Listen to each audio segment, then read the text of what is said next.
법을 쓴 이후 10년 동안 큰 탈이 없었다.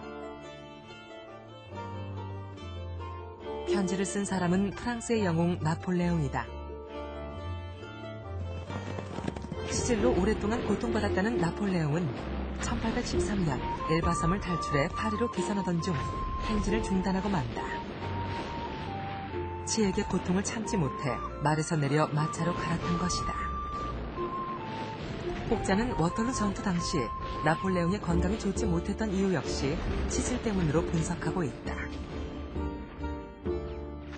결국 나폴레옹이 워털루 전쟁에서 패한 이유 역시 치질 때문은 아니었을까.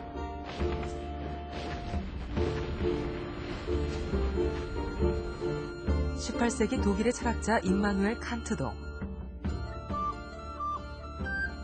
(19세기) 독일의 철학자 마르크스도 치질의 고통을 피해갈 수 없었다. 그렇다면 이들은 어떻게 치질의 고통을 잠재웠을까?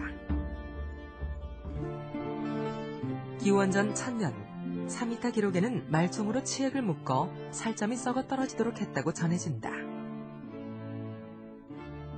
기원전 400년, 히포크라테스 저서의 기록을 보면 나폴레옹이 추천했던 환부에 거머리를 붙이는 거머리 사열 방법을 썼다고 한다.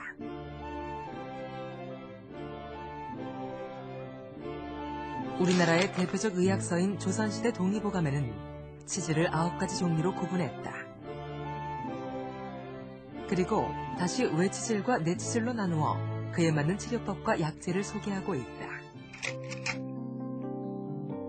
치질에 대한 치료 방법은 현대로 접어들며 본격화됐다. 경화제 주사요법은 페놀 5%를 아몬드 위에 타서 치액 조직 상부에 주사하는 방법이다. 치액 조직을 섬유화시켜 굳게 만드는 방법으로 1, 2기 초기 치액 치료에 효과적이다. 고무밴드 결찰술은 지금까지도 많이 이용되고 있는 비수술적 방법 중 하나다. 기구에 작은 고무줄을 끼우고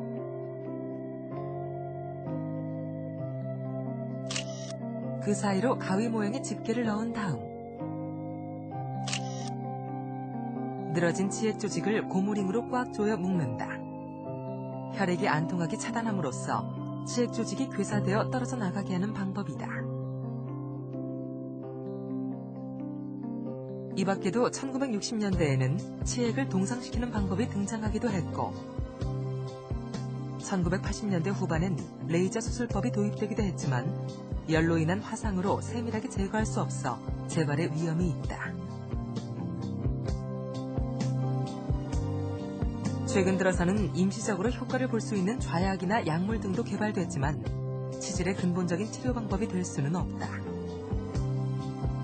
하도 이제 사람들이 수술 무서워하니까 여러 가지 간단한 방법들, 이제 그러니까 묶어서 떨어뜨린다든지 또는 이제 적외선으로 치료해서 응고시킨다든지 또 화학약품으로 붙인다든지 이런 방법을 쓰게 됩니다. 그렇지만 작을 때는 이런 방법들이 치료에 효과가 있지만 어느 정도 사이즈가 크게 되면은 그런 방법으로는 다 없앨 수가 없습니다. 결국 있는 치질 조직을 육안으로 일일이 확인하면서 모두 다 절제를 하고 그래야만이 완치가 되고 재발이 안 됩니다.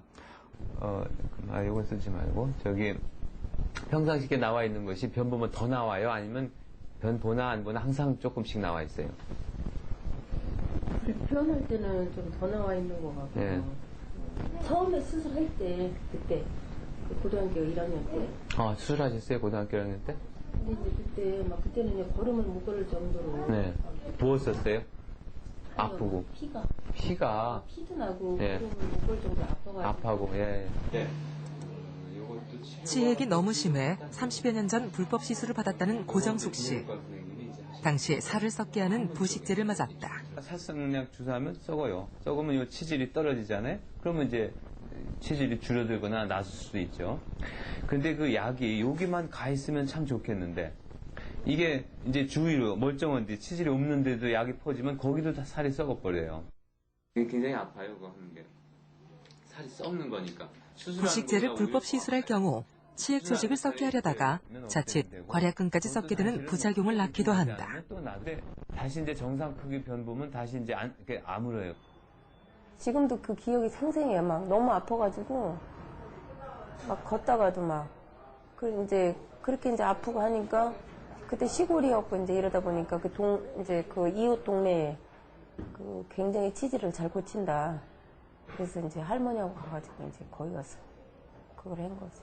하고선 그 아프고 피나고 하는 게 이제 없어졌으니까 다 완치가 됐나 보다 했는데 이제 어렸으니까 근데 그 부분이 남아있는 것조차도 몰랐었죠. 그때 당시는.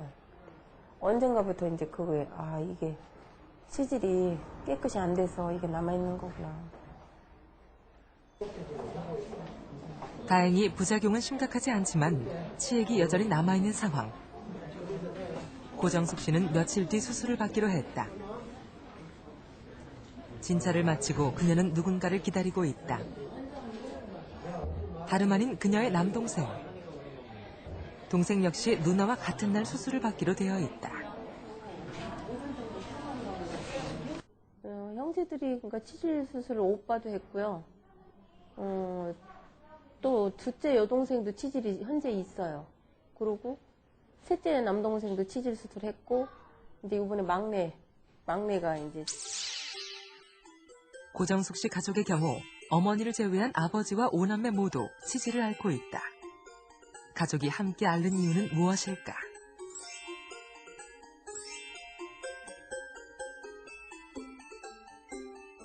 뭐 정확한 유전 인자는 밝혀지지 않는데 치질 자체가 이렇게 살이 늘어나면서 생기는 그런 질환이기 때문에 살이 이렇게 약하다. 그러니까 유전적으로 약한 살 같은 경우 더 많이 늘어날 수가 있죠. 또 그 가족들은 생활 습관이 비슷합니다. 음식도 뭐 비슷하고 배변 습관 뭐 이런 게 또 유사한 환경에 있다 보니까 가족 내에서 치액이 많이 발생하는 경향이 있습니다. 그래서 그렇지만 이제 그런 유전 인자가 밝혀져 있지 않기 때문에 반드시 아버지가 치액이 있다 그래서 아들이 치액이 있다, 형제가 치액이 있다 그런 건 아니고 일반적으로 그런 가족에서 조금 이제 많이 발생하는 경향이 있죠. 수술 전 고정숙 씨의 상태를 확인하는 이두환 원장. 외치액 하나가 크게 자리 잡고 있는 상태다.